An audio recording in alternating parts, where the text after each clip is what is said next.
Sahabat saudara sekalian, sebelum kita bahas pelajaran ini malam, ada banyak pertanyaan tentang pelajaran ke-11 tentang jubah pernikahan. Saya akan ambil waktu 5 menit untuk mengulanginya. Ini adalah pelajaran yang ke-11. Masih ingat? Jubah pernikahan. Di Matius 22, di mana perumpamaan wedding garment ini dicatat, berapa kali undangan disampaikan? 4 kali. 3 kali disampaikan kepada siapa? Yahudi. Siapa servant yang pertama membawa undangan kepada orang Yahudi? Nabi mana? Responsnya? Tolak. Lalu Tuhan kirimkan gelombang kedua. Siapa-siapa? Yohanes Pembaptis, Yesus dan murid-murid. Itu pun ditolak. Undangan ketiga disampaikan sesudah Yesus naik ke surga. Yohanes Pembaptis sudah dibunuh waktu itu. Jadi tinggal siapa? Murid-murid. Bukan cuma ditolak, murid-murid apa? Ya. Bahkan satu dari antaranya gugur sebagai yang mati syahid pertama, siapa? Nah, dengan matinya Stefanus tahun berapa itu? 34. Sekarang bangsa Yahudi ditolak sebagai umat pilihan. Dan Injil dikabarkan kepada siapa rasul yang dikirim? Paulus. Itu undangan keberapa? 4. Jadi yang diundang the Gentiles, non Yahudi. Kemudian penuhlah ruang pesta, masih ingat? Dan yang mengumpul di situ orang jahat dan orang baik. Itu yang pertama harus sudah ketahui. Yang kedua, makna simbol itu. Siapa raja yang mengadakan pesta? Enggak, the king. Dia kan bikin pesta untuk anaknya. Siapa kingnya? Anaknya siapa? Dialah yang diumpamakan sebagai pengantin laki-laki. Nah, yang jadi kesulitan, siapa itu pengantin perempuan? Banyak yang mengira itu adalah gereja. Enggak, kita umat Tuhan adalah guest, tamu. Jadi kalau kita tamu, kita bukan pengantin perempuan. Ada yang berdebat. Tapi di ayat lain, Yesus itu suami, gereja istri. Di Alkitab, satu simbol bisa bermakna ganda. Ular. Kalau baca Wahyu 12 ayat 7, siapa yang diumpamakan oleh ular? Setan. Ular itu adalah iblis, itu jelas. Tapi waktu Yesus berdialog dengan Nikodemus, sebagaimana ular diangkat ke sorga, diangkat ke atas, demikian juga anak manusia. Yesus sendiri mengapply simbolisme ular kepada siapa? Jadi jangan heran. Jadi yang harus kita pelajari apanya? Konteksnya. Nah, dalam konteks pernikahan ini, pengantin perempuan bukan kita, bukan umat Tuhan, tapi itu adalah Yerusalem baru. Ayatnya di mana? Wahyu 21 ayat 2 dan 9. Jangan lupa. Nah, kemudian sebelum dimulai, raja masuk ke pesta pernikahan. Untuk apa? Untuk meriksa siapa yang layak tinggal di sana dan siapa yang tidak layak. Syaratnya hanya satu, yaitu apa? Nah, jadi jangan cuma hadir, make sure kita pakai apa? Jubah. Nah, sekarang pernikahan itu terjadi kapan? Tempatnya di surga. Terjadi tahun 1844. Itu dalam Ibrani 7 digambarkan sebagai seorang seperti anak manusia datang kepada yang tidak berkesudahan harinya. Itu sama. Matius 25 sama. Jadi bukan kedatangan Yesus yang kedua kali ke dunia ini, bukan. Kedatangan Yesus untuk menerima the kingdom and the glory di surga tahun 1844. Jadi kita hadir not in person, kita hadir by faith. Tapi tetap pakaian perkawinan harus kita apa? Harus kita pakai. Nah, Tuhan sebelum menjatuhkan hukuman selalu memeriksa. Waktu air bah, Tuhan datang dulu memeriksa. Benar, manusia jahat bukan main. Sudah waktunya dibinasakan. Yang kedua, waktu Tower of Babel, Alkitab katakan Tuhan turun memeriksa, baru dibinasakan. Yang ketiga, waktu Sodom dan Gomora, Tuhan turun. Jadi itulah modus operandi Tuhan. Tidak langsung main turunkan hukuman, ada pemeriksaan dulu. Begitu juga hukuman waktu Yesus datang kedua kali, kan di-execute nanti. Tapi sebelum itu ada apa? Pemeriksaan. Jadi polanya kelihatan dari sejak perjanjian lama. Oke. Jadi yang paling penting jangan cuma hadir, tapi bisul kita pakai apa? Apa itu jubah perkawinan? Karakter Kristus yang sempurna. Dan bisul nama kita ada di mana? Di buku Al-Hayat. Makanya kita nyanyi, adakah namaku tersurat? Karena bukan berarti sekali tersurat akan selama-lamanya tersurat no matter what you do. Enggak. Bisa diapain? Dicabut. Buktinya Musa katakan kalau Tuhan tidak selamatkan ini bangsa, lebih baik apa? Cabut. Jadi bisa dicabut. Jadi make sure nama kita tetap tersurat di buku Al-Hayat.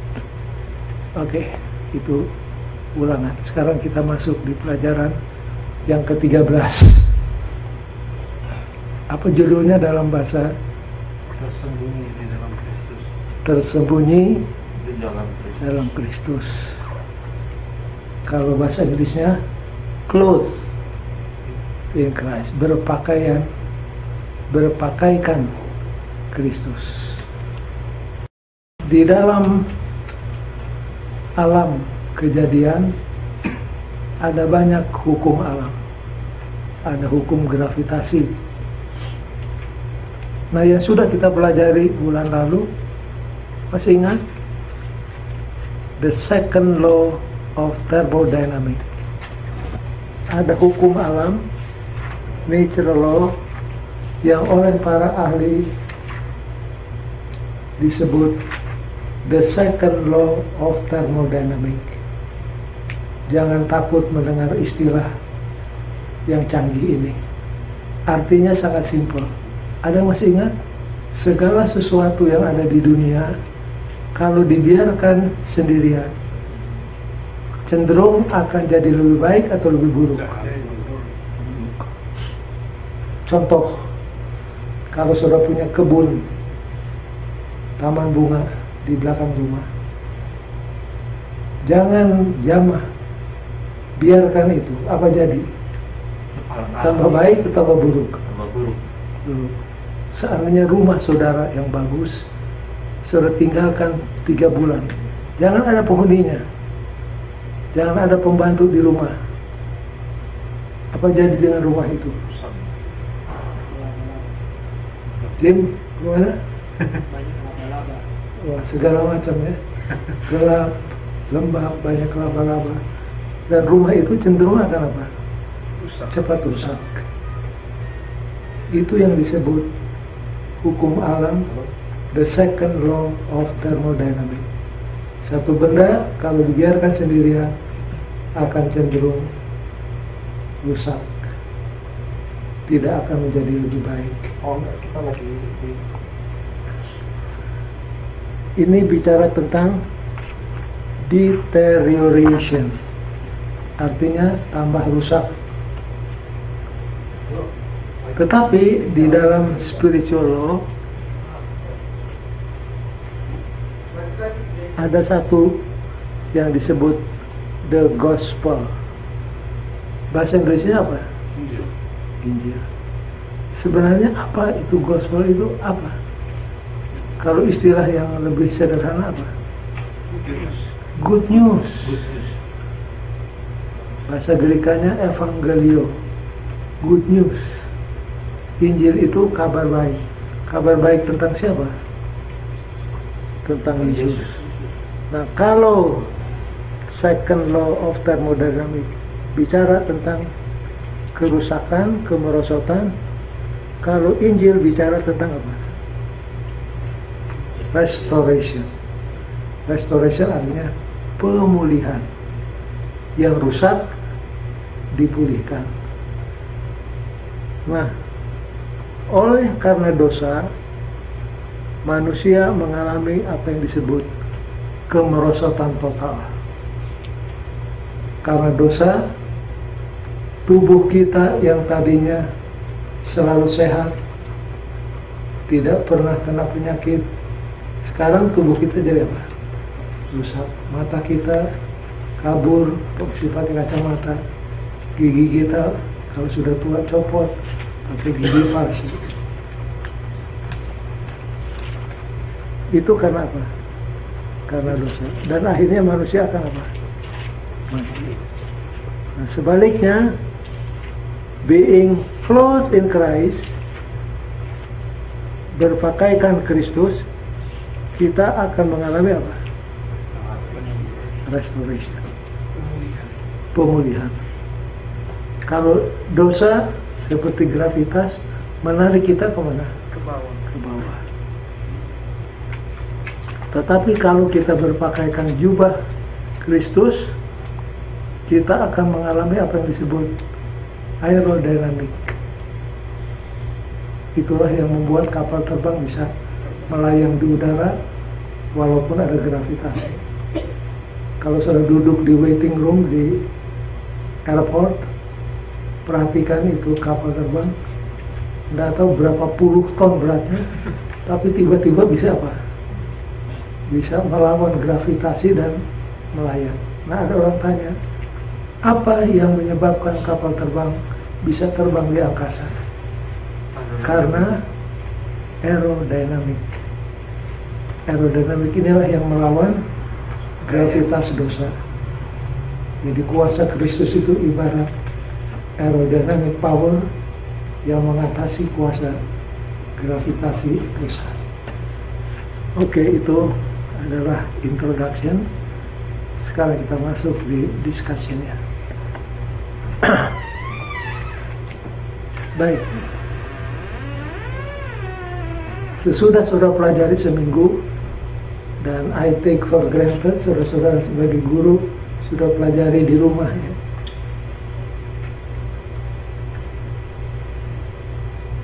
Simpelnya, secara sederhana, yang saudara tahu apa artinya berselimutkan Kristus atau berpakaikan Kristus.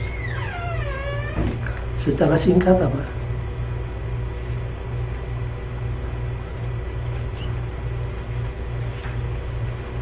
Karena ini ungkapan, kiasan.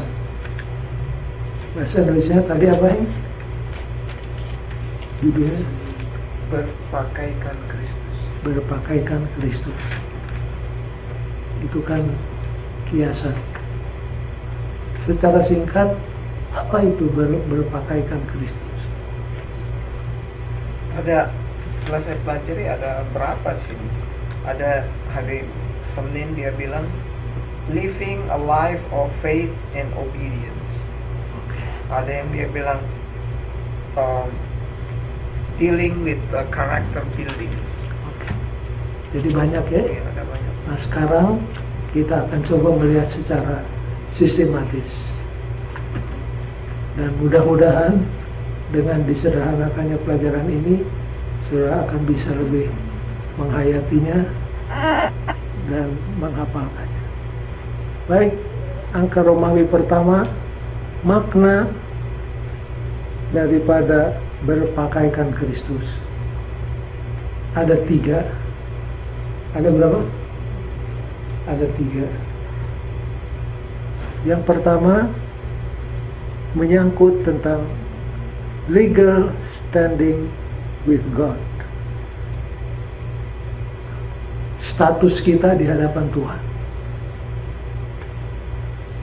Pada waktu manusia jatuh ke dalam dosa, Roma 6 ayat 23 mengatakan apa?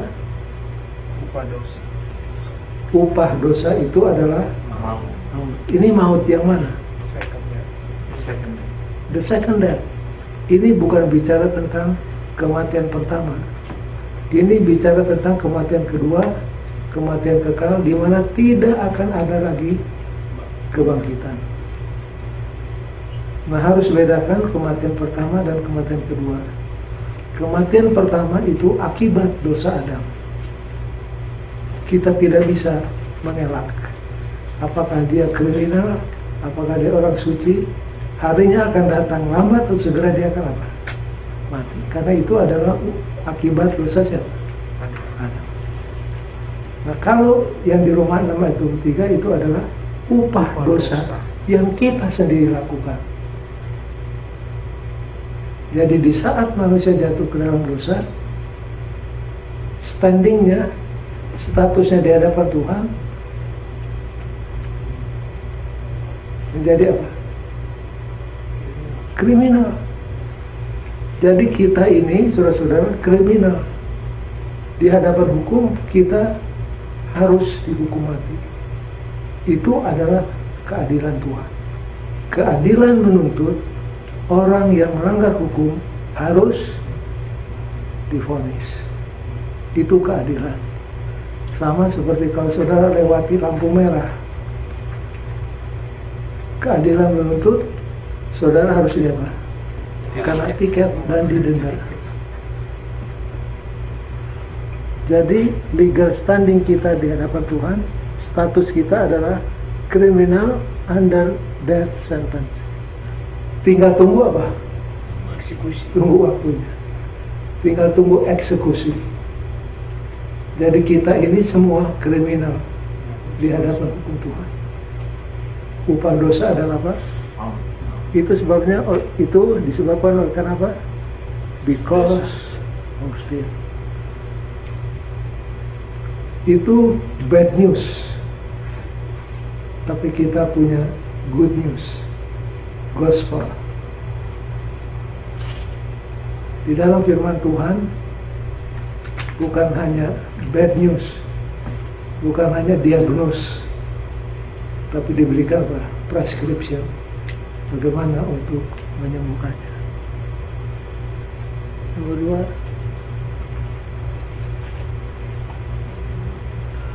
nah, kalau kita terima Kristus sebagai Tuhan dan Juru Selamat,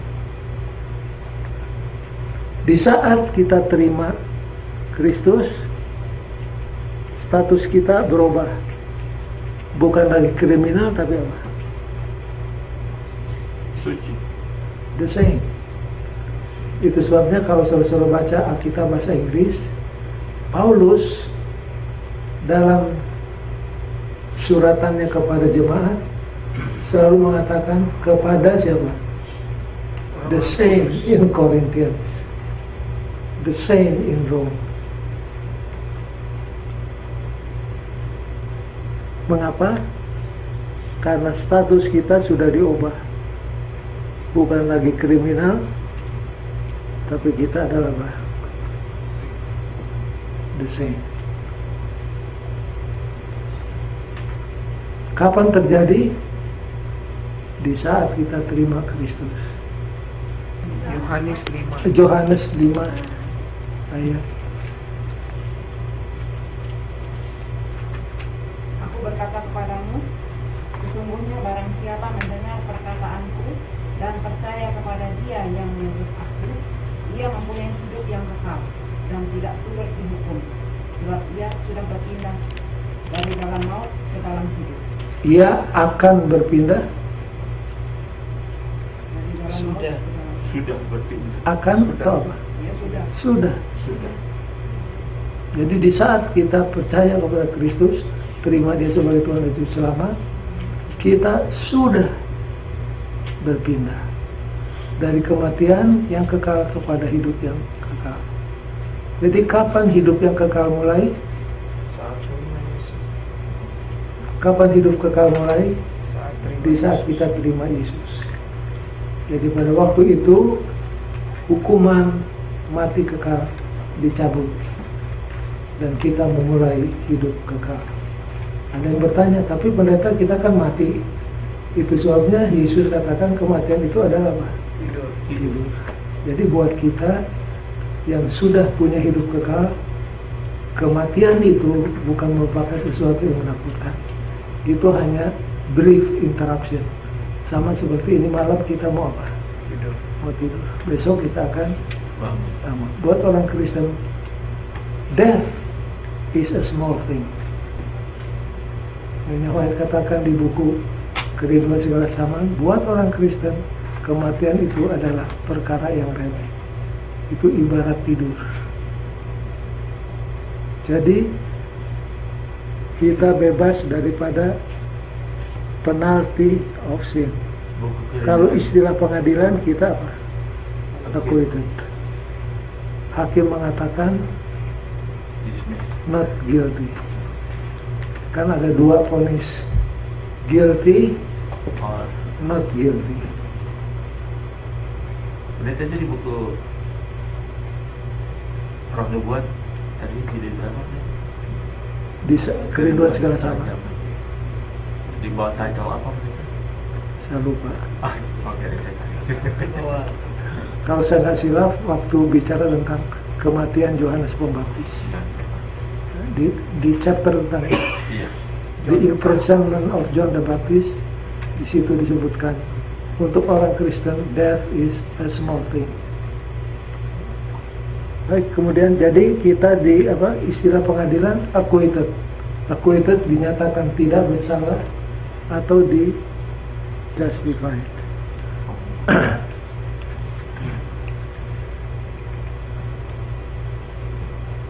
Yang kedua, bukan cuma status yang diubah dari kriminal jadi orang suci. Itu secara hukum kita dinyatakan, kita dideclare righteous. Nah, ada yang bertanya, apakah hanya dideclare? Tidak. Kita bukan cuma dinyatakan tidak bersalah, dinyatakan benar, kita dijadikan benar, made righteous. We are not only declared righteous, but we also made righteous. Artinya bukan cuma status yang diubah, sifat alami kita yang tadinya berdosa diubah.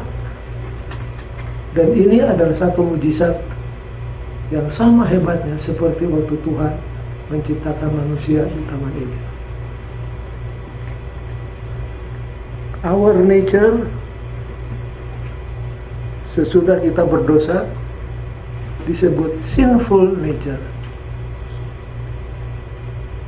Apa artinya sinful nature? Kecenderungan kita selalu miring kemana? Ke dosa. Kalau dibiarkan sendirian tanpa kuasa dari luar, kita akan terus apa? Turun ke bawah. Turun ke bawah. Jadi kalau bahasa Inggrisnya inclination, tendency, bend, kita miringnya kemana? Kepada dosa. Sinful nature.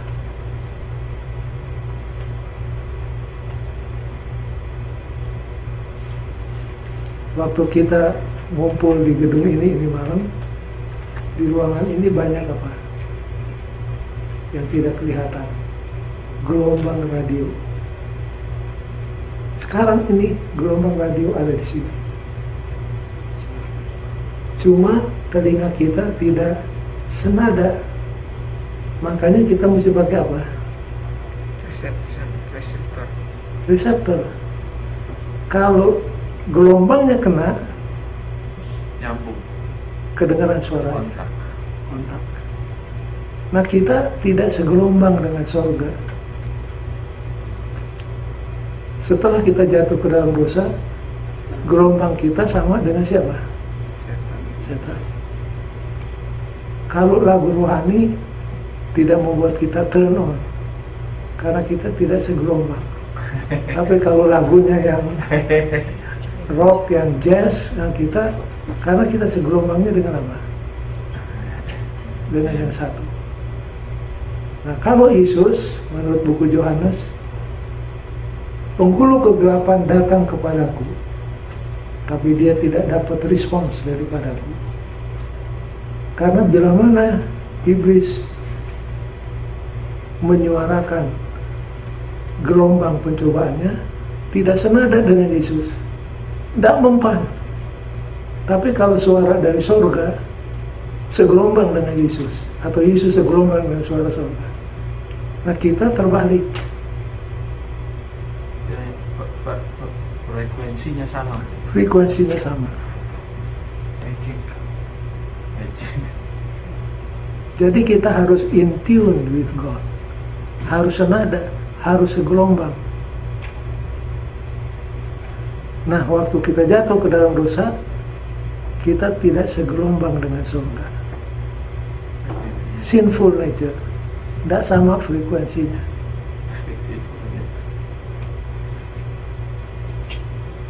Para teologian mengatakan kita mengalami apa yang disebut total depravity. Baca Yesaya 1 ayat 3 sampai 5.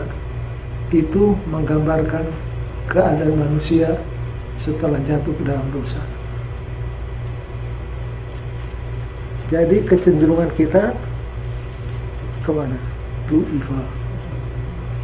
Yesaya 1 ayat 3. Next please. Nah, bila mana kita terima Kristus, bukan cuma status yang diubah, sinful nature pun berubah. Kita dapat apa? A new nature. Kalau meminjam bahasanya Paulus, barang siapa yang hidup dalam Kristus, maka dia menjadi apa? Kelahiran baru. Ciptaan yang baru. Kalau meminjam bahasanya Yesus dalam Yohanes 3, Nikodemus, kamu harus apa? Kecuali kamu lahir kembali, kamu tidak akan masuk ke dalam kerajaan surga. Membuat kaget orang Farisi itu. Dia pikir dengan kebenarannya dia akan masuk ke surga. Tapi ada seorang yang berani katakan, kecuali kamu lahir kembali, kamu tidak akan masuk surga. Jadi kalau masuk surga, nature kita harus diubah menjadi brand new. Nah, saudara-saudara dengarkan. Sister White katakan ini chapter tentang Nikodemus. Kehidupan Kristen bukan tambal sulam kehidupan yang lama, bukan modifikasi kehidupan yang lama. Nah, hidup kita orang Kristen bukan tambal sulam hidup yang lama, bukan modifikasi, bukan sekedar improvement. Kalau lihat tulisan Paulus, kita menjadi ciptaan yang baru, brand new. Ibarat bayi yang baru lahir, brand new. Apa keistimewaan baby? Baby tidak punya masa lalu. Jadi kalau sudah terima Yesus sebagai Tuhan dan Juru Selamat, masa lalu kita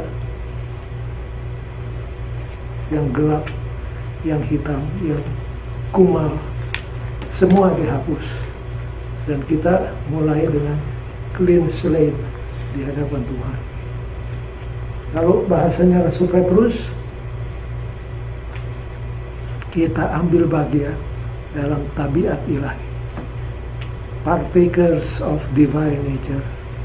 Kalau bahasanya Yehezkiel, kita akan mendapat hati yang baru, hati batu akan dibuang. Itu semua sama. Yehezkiel, Petrus, Paulus, Yesus. Semua berbicara kalau kita terima Tuhan Yesus sebagai Juru Selamat, maka bukan cuma status kita diubah jadi baru, tapi our very nature, kita jadi brand new person. Dan ini adalah miracle of grace yang tidak bisa diterangkan oleh logika manusia, tapi kelihatan dalam hidupnya. Masih ingat Paulus, si penganiaya, bertobat menjadi pengkhotbah. Waktu dia bertobat, lama orang baru percaya bahwa Paulus itu sudah bertobat. Orang takut. Ini kan si penganiaya dulu yang membawa misi maut ke kota Damsyik. Sudah bertobat, kata Barnabas. Jangan takut. Dia bukan lagi penganiaya. Dia sudah jadi pengkhotbah. Banyak orang tidak percaya bahwa Paulus sudah bertobat. Jadi new status disebut justification, new nature disebut apa? Sanctification. Kalau yang pertama tadi terjadi seperti misalkan Jerry Eman ambil snapshot, cetrek, kelihatan foto kita, itu justification. Di saat kita terima Kristus, saat itu kita dijustify. Tapi kalau yang kedua ini seperti video kamera, seperti garis. Kalau tadi titik justification, kalau sanctification satu proses. Itu garis harus arahnya kemana? Ke atas dan ke depan. Onward and upward. Tadi oleh karena dosa kita kan merosot. Oleh karena salib Kristus kita bagaimana? Up. Nah waktu kita up ke atas, sekali-sekali kita bisa jatuh atau tidak? Jatuh. Tapi terangnya kemana? Ke atas. Ke atas. Nah yang dilihat Tuhan apa? Tren. Jadi trans kita harus ke atas, saudara-saudara. Nah dalam proses ke atas, ke depan, bisa saja kita apa? Jadi Musa aja yang berbicara muka dengan Tuhan, pernah apa? Pernah mengeluarkan kata-kata yang begitu kasar di Meribah. Masih ingat peristiwa kekurangan air? Bisa terjadi. Manusia lama bisa muncul tiba-tiba. Paulus dengan Barnabas gimana? Dua-dua orang suci, dua-dua rasul, dua-dua dikenal sebagai orang rohani. Paulus luar biasa, Barnabas komitmennya luar biasa. Tapi Alkitab katakan pernah bertengkar begitu hebat sehingga mereka berpisah. Itu bisa jadi. Nah, new nature ini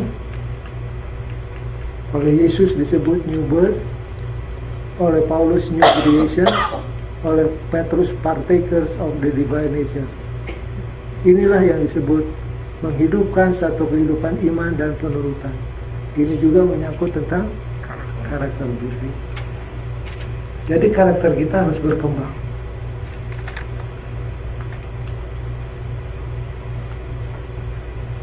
Waktu nanti kita bangkit, ini pelajaran yang berikutnya nanti, yang diubah apa? Karakter. Fisik. Fisik kita punya. Karakter mana? Tetap dibawa soalnya. Jadi waktu saudara mati, karakternya sudah fix. Begitu bangkit, akan bangkit dengan karakter yang sama. Jadi kalau mau ubah karakter apa? Sekarang. Sekarang ini kita akan bangkit dengan selera makan yang sama. Jadi kalau mau ubah selera makan harus apa? Belajar sekarang. mulai sekarang. Nah, yang ketiga,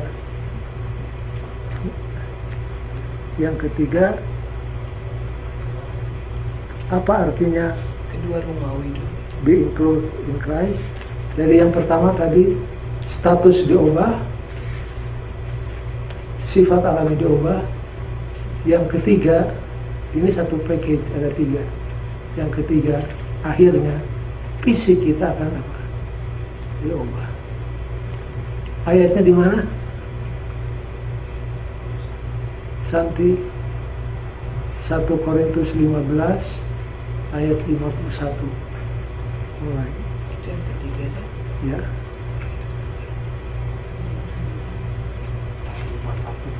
Ini disebut apa? Kalau yang pertama justification, dibenarkan. Yang kedua apa yang? Sanctification, disucikan. Yang ketiga disebut glorification, Korintus 15 dipermuliakan. Baca yang kerasan. 1 Korintus 15 ayat 51. Sesungguhnya aku menyatakan kepadamu satu rahasia. Oke. Sesungguhnya aku menyatakan kepadamu apa? Satu rahasia. Nah, di Alkitab kalau disebut rahasia, misterion, beda dengan rahasia dalam arti umum. Kalau dalam arti umum, rahasia itu sesuatu yang apa? Tersembunyi. Hanya orang-orang tertentu yang tahu. Tapi di dalam Alkitab, Paulus katakan, aku akan membeberkan kepadamu apa? Rahasia. Apa yang Paulus beberkan? Tentang kematian. Nah, bagi banyak orang yang tidak percaya Kristus, kematian itu sesuatu yang apa? Tersembunyi. Banyak orang menghadapi kematian takut. Mengapa? Karena dia tidak tahu apa yang ada di balik kematian. Tapi Paulus katakan, saya akan beberkan sebuah rahasia. Apa katanya, San? Baca yang kerasan. Kita tidak akan mati semuanya, tetapi kita semuanya akan diubah. Kita akan diapain? Diubah. Kita akan ditransform. Apa yang diubah kali ini? Baca terusan. 52. Dalam sekejap mata, pada waktu bunyi nafiri yang terakhir, surat nafiri akan berbunyi dan orang-orang mati akan dibangkitkan dalam keadaan yang tidak dapat binasa, dan kita semua akan diubah. Kita semua akan diubah. Tubuh kita yang fana akan menjadi bakar. Yang bisa mati tidak akan mati lagi. Kalau bahasa Inggrisnya, the corruptible menjadi incorruptible. Dalam sekejap, dalam sedetik, tubuh kita akan diapain? Akan diubah. Ini dalam istilah teologianya adalah apa? Glorification. Ingat, waktu kebangkitan, waktu Yesus datang kedua kali, yang diubah adalah tubuh kita. Terjadi radical physical change. Karakter gimana? Sama. Jadi kalau mau ubah karakter, mau ubah adat istiadat yang tidak berkenan kepada Tuhan, mau ubah selera, sekarang waktu kita hidup. Jangan harap Tuhan bikin mujizat mengubah selera kita waktu kita bangkit. No. Yang diubah adalah fisik kita. Status sudah diubah. Nature kita diubah. Yang ketiga, fisik. Jadi ini satu package. Yang ketiga ini disebut apa? Glorification. Tuhan, apakah kita masih kenal satu sama lain? Kita akan kenal. Waktu Yesus bangkit, Maria kenal dia. Identitas kita tetap. Pikir bukan karakter manusia itu sudah dibawa dari lahir. Kenapa? Bagaimana kita? Contohnya kita tahu anak itu pendiam. Nah kecil dia sampai tua pun pendiam atau pemaaf. Itu bukannya sudah dibawa dari lahir? Itu namanya temperamen. Apakah karakter bisa diubah, dibangun. bisa dibangun. Bisa pendeta. Makanya ada istilah character building, membangun tabiat. Tabiat kita bisa, Kalau temperamen lain. kalau temperamen ada dalam genes, hanya bisa dimodify. Tapi kalau karakter bisa diubah. Yang negatif sedikit. Karakter yang bagaimana? Tabiat. Karakter itu, kalau istilah Nina White, thoughts and feelings, akhirnya plus action, itu adalah karakter. Tapi kalau saya lihat dalam hidup manusia, pendeta, karakter manusia juga, saya lihat contohnya kehidupan kita, faktanya, susah sekali orang merubah karakternya dia. Ya, dengan tenaga sendiri susah. Iya. Tapi Memang by the yang grace of kita God, lihat kehidupan kita, contohnya kalau orang itu jahat, tetap aja dia jahat. Dia mau berbuat baik, tetap aja jahat. nah, Betul, selalu ini Ada orang yang bertobat. seperti Paulus. Itu contoh klasik tentang perubahan yang radikal. Bayangkan Paulus itu hari-hari mencari dan memburu orang Kristen, memenjarakan, menyiksa, kalau perlu apa? Membunuh. Sampai orang takut. Makanya Paulus katakan, barang siapa yang hidup dalam Kristus, dia menjadi ciptaan yang baru. Itu mujizat dari Tuhan, kan? Ada orang jahat, akhirnya bertobat, jadi pengkhotbah. Ada ratusan cerita orang-orang yang tadinya di penjara bertobat, jadi pendeta, jadi pengabar Injil. Apa kira? Karakter sesudah manusia pertama kali diciptakan, jadi bersih. Sebelum manusia jatuh dalam dosa, itu karakter yang kita pakai, bukan karakter dari kita. Ya, waktu manusia jatuh ke dalam dosa, Sebelum manusia semua kemauannya, pikirannya, karakternya, badannya dipengaruhi oleh apa? Dosa. Oleh dosa.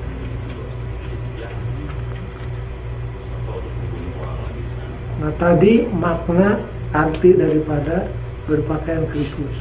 Jadi 3 ya, justification, sanctification, glorification. Sekarang yang sangat penting, how berpakaikan Kristus itu, bagaimana caranya? Baptis. Caranya adalah accept Christ through apa? Baptis. Ya, baptisan.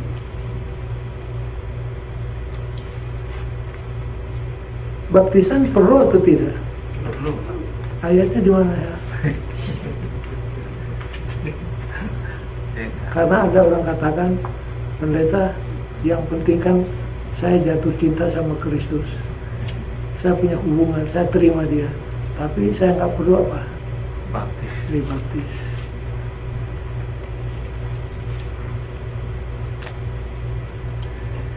Ada 2 ayat yang saya bisa berikan. Yang satu Yohanes 3 ayat yang kelima, yang kedua Markus 16 ayat 15 dan 16. Markus berapa? 16. Selfie sudah Pak. Yohanes 3 ayat 5, baca yang keras.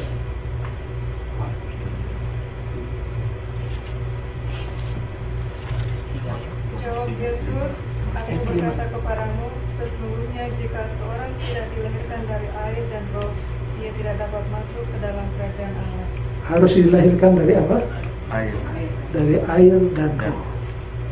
Dibaptiskan dari roh itu adanya apa?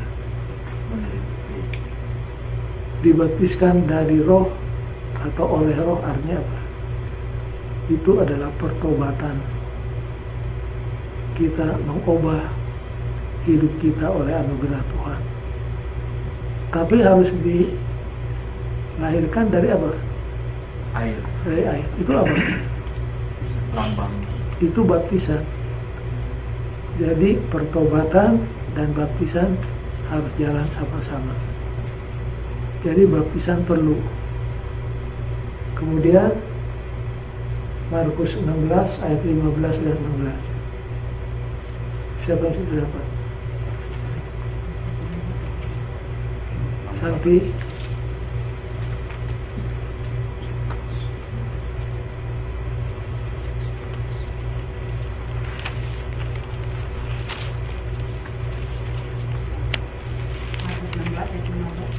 Dan 15 ayat 15 dan 16. Lalu ia berkata kepada mereka, pergilah ke seluruh dunia, beritakanlah Injil kepada segala makhluk. terus Siapa yang percaya dan dibaptis akan yang percaya dan apa? dibaptis. Percaya dan dibaptis. Jadi baptisan itu perlu. Satu lagi mungkin supaya lebih meyakinkan. Kisah 2 ayat 37-38. Kisah 2 ayat 37-38. Syafri.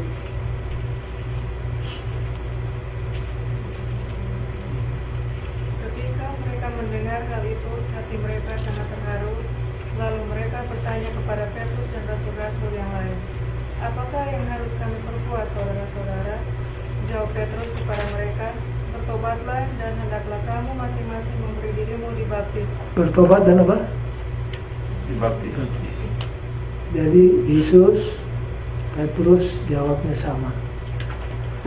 Baptisan itu perlu. Itu adalah apa makna baptisan? Ya, Meninggalkan hidup yang lama.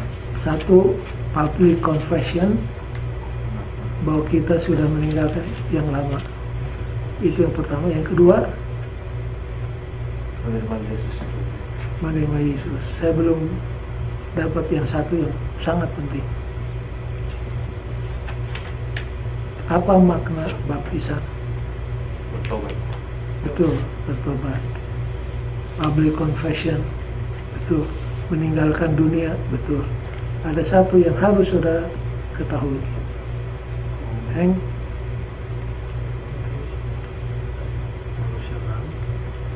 betul, itu bertobat. Ya. Nah, ini satu yang sering dilupakan, padahal ini sangat penting. Bila mana seorang dibaptiskan, dia terima panggilan untuk jadi pengabar Injil, untuk melayani. Jangan lupa. Di saat seorang dibaptiskan, dia terima a call to ministry. Jadi yang harus melakukan pengabaran Injil, ministry, bukan hanya pendeta, semua orang yang dibaptis. Nah, kalau pengurapan pendeta, ada makna yang kedua, menerima panggilan kepada specialized ministry.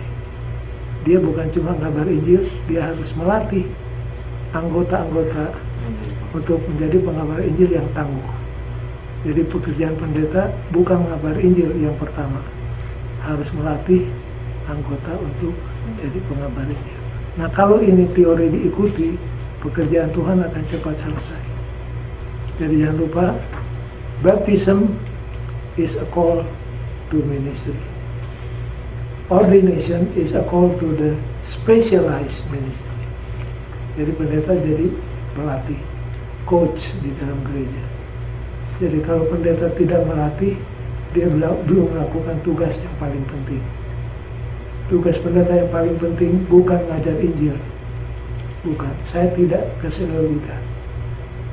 Tugas pendeta yang terpenting adalah melatih anggota, membekali anggota dengan pengetahuan, melatih untuk menyampaikan pengetahuan kepada orang yang dalam kegelapan.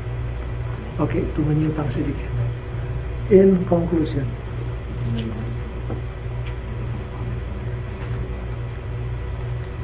ingat the second law of thermodynamics. Sesuatu benda kalau dibiarkan sendirian akan cepat rusak. Dalam segi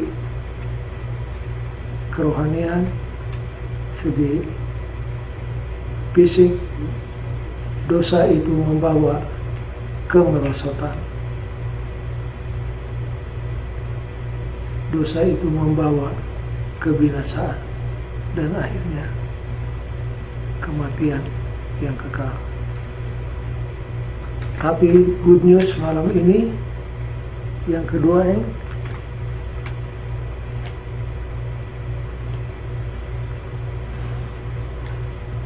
the gospel titik 2, being clothed in Christ brought restoration. Kalau dosa membawa kehancuran, Injil Kristus membawa pemulihan. Kita dapat new status, dapat new nature, dan waktu Tuhan datang mendapat new body. Terjadi radical physical change. Kita tidak akan sakit lagi, kita akan sehat selama-lamanya. New status, new nature, new physical body. Ada 3, justification, sanctification, dan glorification. Yang ketiga ini,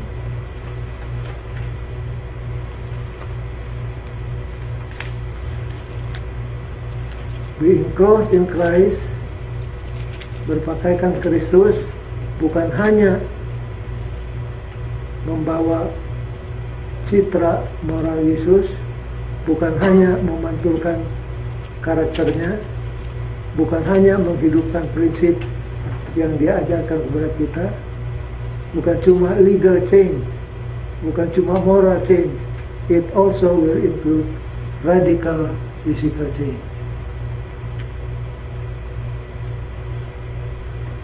Itulah good news pelajaran ini malam. Dan saya akan memberikan sedikit kata-kata penutup pelajaran untuk kuartal ini. Masih ingat waktu Yesus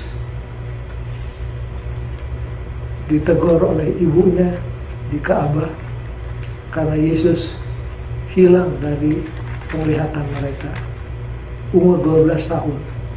Masih ingat?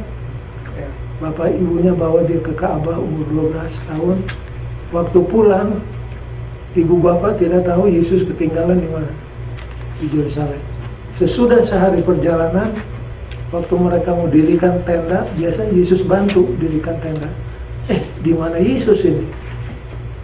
Wah, pikiran yang tidak berkecamuk di benak ibunya. Karena ibunya tahu waktu baby dia mau dibunuh oleh siapa? Herodes. Jangan-jangan kali ini dia terbunuh. Padahal yang salah ibu bapak. Keasikan ngobrol di jalan, lupa anaknya tertinggal. Dan 1 hari kehilangan Yesus harus ditebus berapa hari? 3 hari yang penuh dengan kecemasan, kesulitan. Jadi ingat, kalau sudah kehilangan Yesus 1 hari, paling sedikit 3 hari kita akan menderita. Dicari-cari, hilangnya di mana? Di Ka'bah. Itulah Yesus. Walaupun hilang di gereja. Anak-anak modern hilangnya di Las Vegas. Yesus kalau hilang di Ka'bah.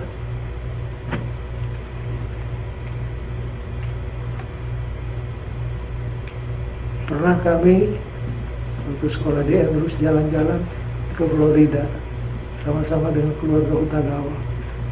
Nah, anak-anak kami ganti-ganti, kadang-kadang semua anak ada sama kami, kadang-kadang ada sama Pak Utagawa. Satu kali kami tidak cek, kami take for granted si Regina yang masih kecil ada sama Pak Utagawa punya mobil.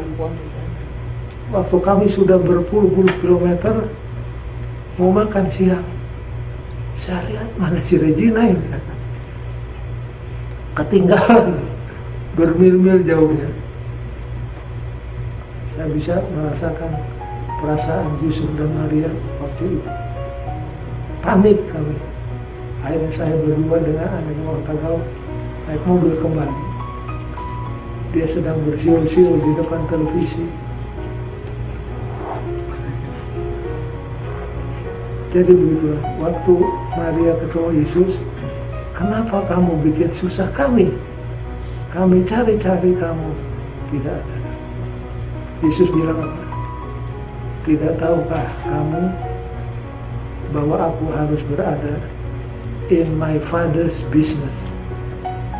In my father's business. Saya harus ambil bagian dalam bisnis Bapak. Nah, salah satu bisnis Yesus adalah garment business. Di buku Wahyu, Yesus digambarkan seperti sales representatif dari surga. Produk yang dibawa ada 3. Satu apa? Minyak, Mata. Yang kedua, emas yang murni. Yang ketiga, garment. Jadi Yesus ini terlibat dalam garment business. Dari sejak manusia jatuh ke dalam dosa, waktu manusia mau bikin cawat, itu tidak cukup. Dibikin dari apa? Kulit. Terus sepanjang Alkitab ada berpuluh-puluh ayat tentang garment. Berakhir di buku Wahyu. Garment. Yesus katakan, aku mengetuk berdiri depan pintu. Belilah daripadaku apa? Garment. Apa itu garment? Karakter yang sempurna daripada Yesus. Jadi karakter Yesus harus jadi karakter kita. Jadi waktu Tuhan lihat kita, bukan tabiat kita yang kotor yang dilihat, tapi tabiat Kristus yang menyelubungi kehidupan kita. Itu satu. Yang kedua, apa bedanya tukang jahit dunia dengan tukang jahit surga?